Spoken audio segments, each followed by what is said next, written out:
Bienvenue à toutes et à tous et merci de votre fidélité au service de l'information de Eden Télévision. Le journal, c'est parti pour les titres.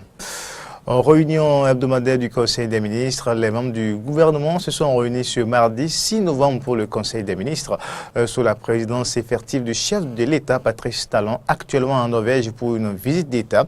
Et c'est la raison pour laquelle ce Conseil des ministres a eu lieu ce mardi et non le mercredi comme d'habitude. Dans cette édition, vous aurez le point complet avec le ministre Oswald Omeki, porte-parole du gouvernement. Les membres du conseil du COSLEPI étaient en visite ce mardi 6 novembre 2018 à la direction générale de la police républicaine. L'objectif de cette visite est de vérifier les cartes falsifiées saisies il y a quelques jours par les éléments de la police républicaine. Puis sur le continent, élection présidentielle au Madagascar ce mercredi 7 novembre 2018, les bureaux de vote ont ouvert peu après 6 heures, soit 3 heures GMT dans la capitale. À suivre dans un instant.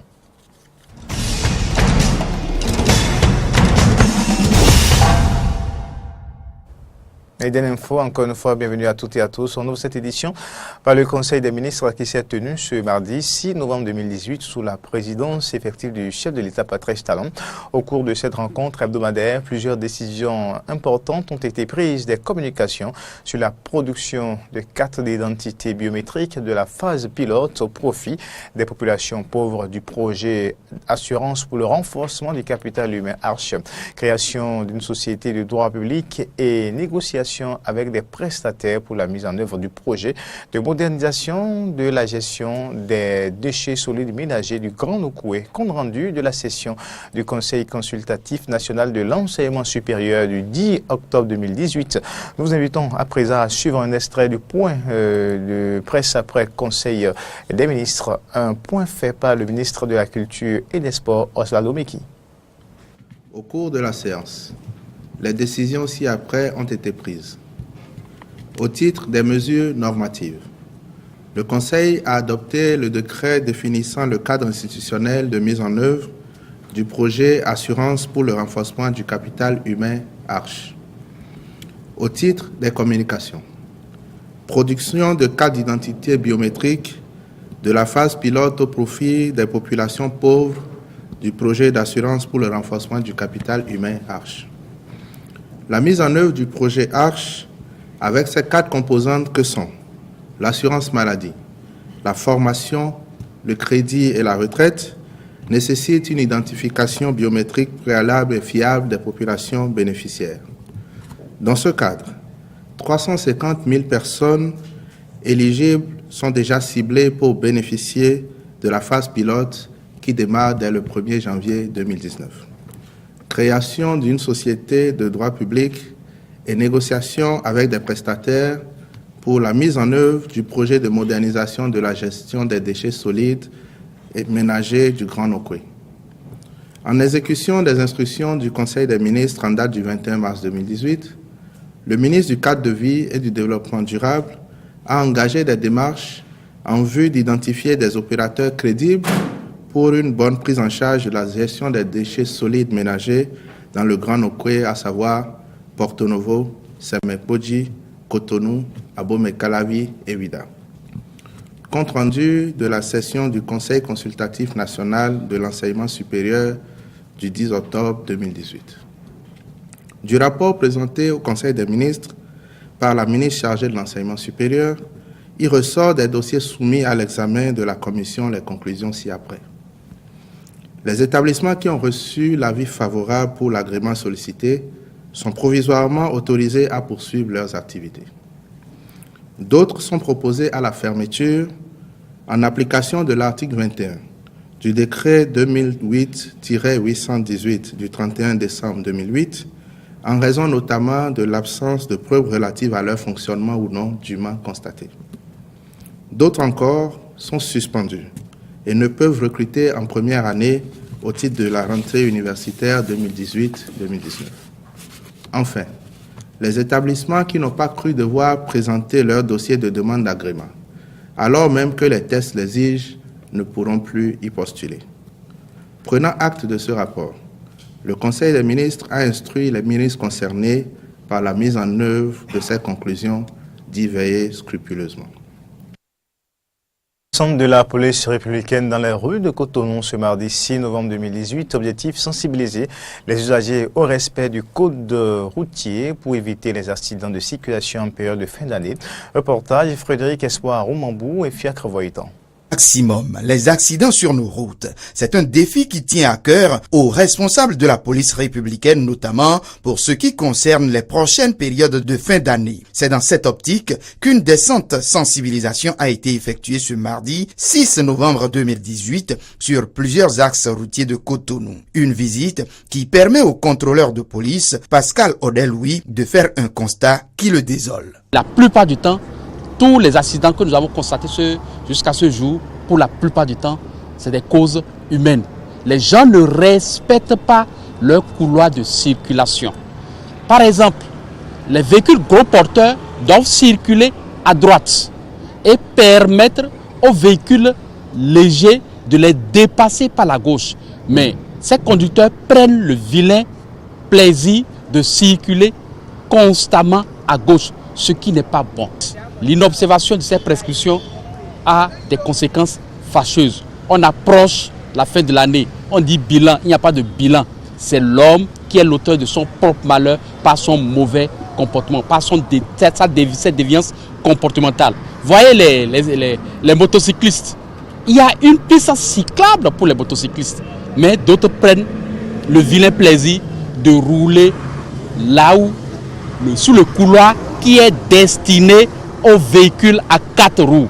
Ce n'est pas bien. Pour le porte-parole de la police républicaine, au lieu de s'en prendre à la fatalité par rapport à la recrudescence des accidents de circulation en fin d'année, il vaut mieux éviter les déviances comportementales vis-à-vis du code de la route. J'en invite au civisme de tout un chacun, l'esprit de civisme de tout un chacun, pour qu'on commence par respecter le code de la route, que chacun respecte son couloir. Parce que la fin de l'année approche, il n'y a pas de bilan. Il faut qu'on évite cette approche où on a une mentalité où on dit que c'est le bilan. Non, c'est notre déviance comportementale qui amène tous les méfaits que nous constatons. Par ailleurs, la police entend bien redresser les brebis galeuses de gré ou de force pour une circulation plus conforme sur nos axes routiers.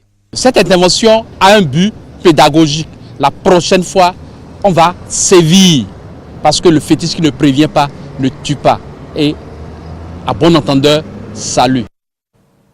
On reste avec les éléments de la police républicaine qui ont reçu ce mardi 6 novembre 2018 la visite d'une délégation du COS Lépi. L'objectif de cette visite est de vérifier les cartes falsifiées saisies il y a quelques jours par les éléments de la police républicaine. À la fin des vérifications opérées par les techniciens du COS Lépi, un point de presse a été organisé. Suivons ici la teneur de la déclaration de Janvier Yaroudéo, président du COS Lépi, et Nazaire Rounoupé, directeur général de la police républicaine. Nous pouvons vous confirmer aujourd'hui qu'il s'agit bel et bien de cartes falsifiées. Les cartes Lépi, vous savez, contiennent des informations avec des codes spéciaux qui nous permettent d'identifier déjà aux yeux des techniciens s'il s'agit d'une carte vraie ou fausse.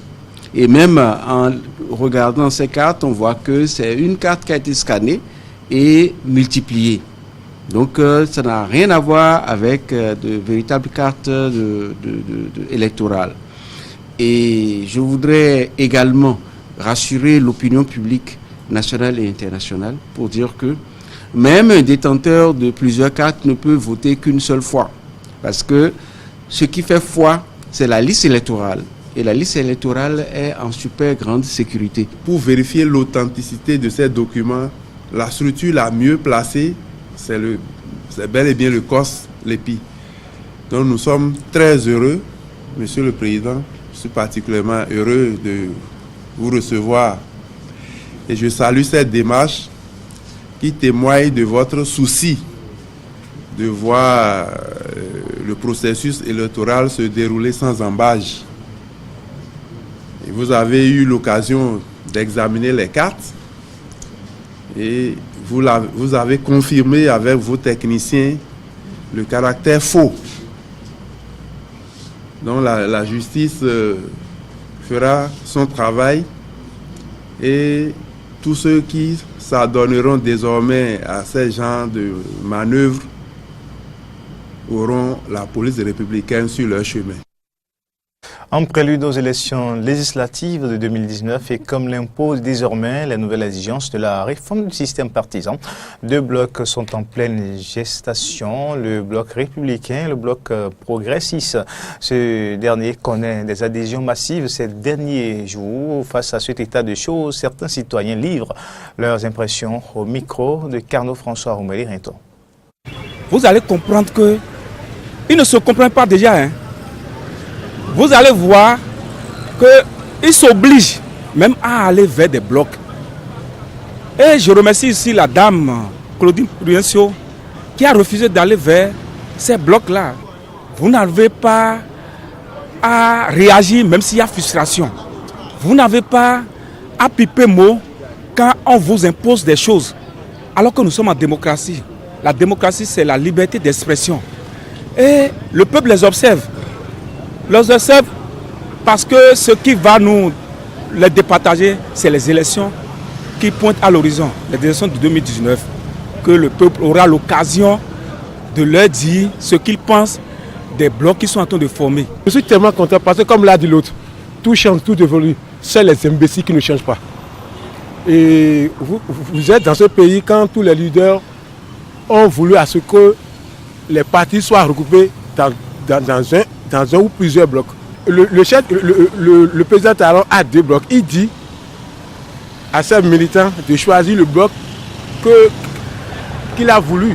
Donc, c'est ça qui peut-être que les gens voient que le bloc progressiste est un peu avantageux. Vous voyez. Donc, mais je vais souligner quelque chose. Le parti FCB aussi est un regroupement de partis. Mais pourquoi les gens se payent pour le progressisme ou bien pour le dynamisme? Les FCB avaient fait leur réunion à Parakou, non? Mais ce sont des regroupements de plusieurs partis. Ils se sont réunis à Djefa.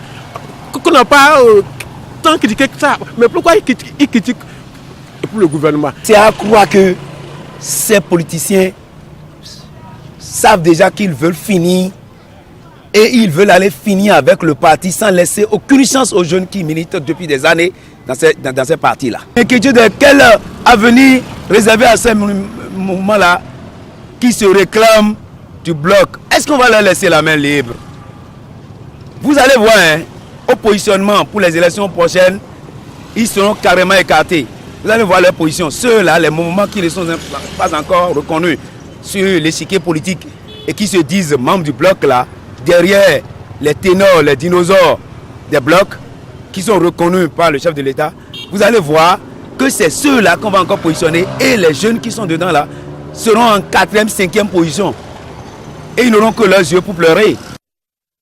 Autre actualité, ce 7 novembre, c'est la journée internationale de l'écrivain africain. Cette journée contribue non seulement à rendre hommage à tous les illustres hommes et femmes de lettres du continent, mais aussi à mettre en lumière toutes les difficultés auxquelles se butent les écrivaines et écrivains de ce continent, notamment les difficultés liées à la vente du produit de leur production intellectuelle.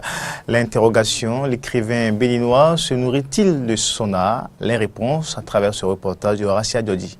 7 novembre 2018, l'écrivain a une tête pensante qui, à travers sa plume, contribue à éveiller les consciences et éduquer la société.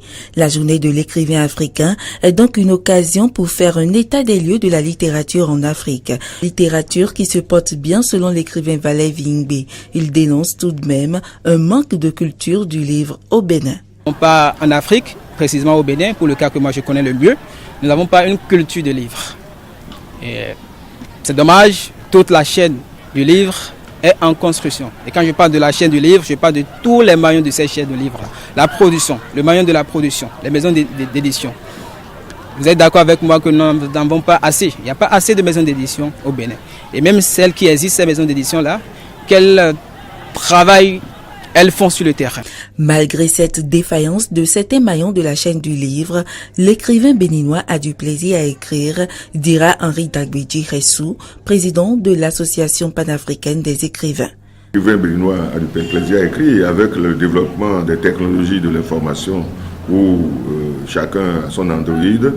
Je ne vous le cache pas. Je prends mon cas, c'est sur la base de mon Android que j'écris mes textes désormais. Or, il y a de cela 20 ans, quand j'écrivais Les Vipères de Ketou, j'écrivais L'Aventure sans scrupule, encore moins à Siveda et autres pièces, on s'adressait à des secrétaires pour dactylographier nos textes avec des stencils. C'était assez rude pour nous. De toutes les difficultés auxquelles sont confrontés les écrivains, notamment l'accès aux maisons d'édition, figure en bonne place celle de la vente de leur production intellectuelle. Chaque fois qu'on évoque la question, est-ce que l'écrivain vit de son art, les gens ont souvent tendance à jeter la pierre aux politiques. Je dis non. Sinon, on doit verser dans la théorie de l'art pour l'art, qui consiste à produire, sans attacher à l'acte de production une utilité, on serait toujours là à tourner à rond. La faute n'est pas forcément aux politiques, même s'il est à noter que les politiques ont un très grand rôle à jouer en la matière.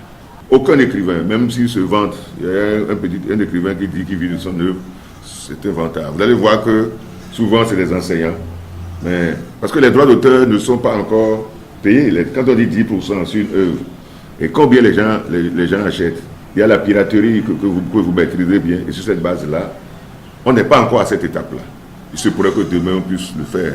Mais aujourd'hui, le constat est fait que aucun écrivain n'est autonome. Tous les écrivains ont déjà un métier de base.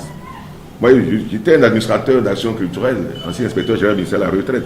C'est pas ça là qui m'a donné à manger. Au cours de cette 26e journée de l'écrivain africain, les réflexions porteront autour du thème « Littérature, démocratie et pouvoir ».